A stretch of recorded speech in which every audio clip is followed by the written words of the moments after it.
So you want to open your Sketchbook app and then open the image the way you did with the last task and make sure that you have positioned it correctly in your space. Then you want to select your colour using the eyedropper tool, which you should have done, and then you want to just colour in, make sure your brush is the right size and colour in the colour that you've just selected with your eyedropper. So I am doing the t-shirt to begin with, and then I'm going to select the next colour that's part of the outfit of clothes that she has on, and I'm going to fill that in.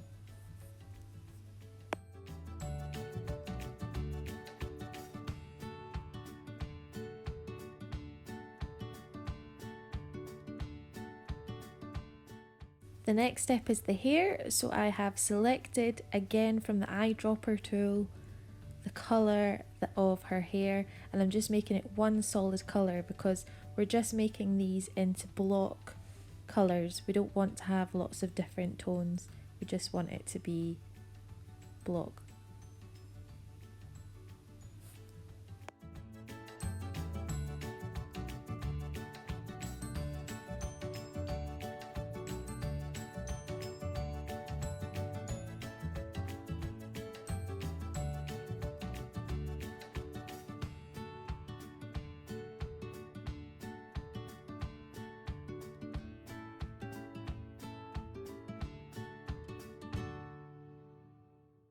Remember that when you're selecting the colour for the face, always click on the colour on the face rather than the neck, because most people's necks are slightly different colour from their faces.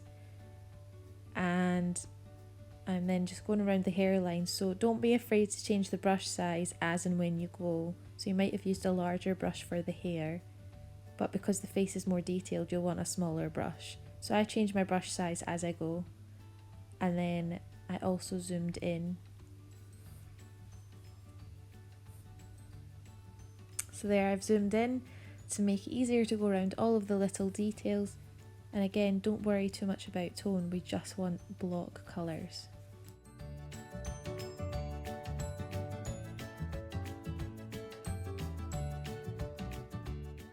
For the nose, I just used sort of the browns using the eyedropper tool and sort of went in there and just left the nostrils because we want it to be block.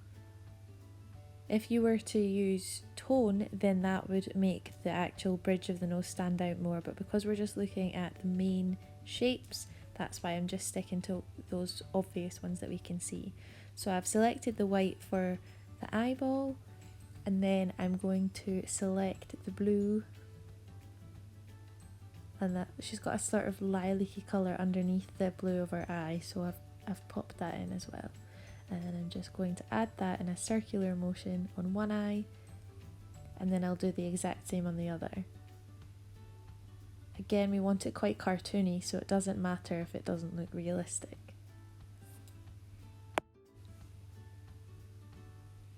So now I'm just going to add the mouth. I'm selecting my colour with the eyedropper, that's it selected, and then I've made sure my brush is nice and small, and I'm going around the outline first. And then I'm just colouring in the block colour in the middle of the mouth. Now I changed the size of the brush and I realised it was too big and it was going fuzzy around the edges. So I deleted that and then changed my brush size again back to a smaller one. And again I went smaller so that I could go into the tiny little details of her mouth. And so finally I added a little background the same way, and that's it finished. The last thing you need to do is click the top left icon and then click share and save image, and then that'll be it saved to your iPad.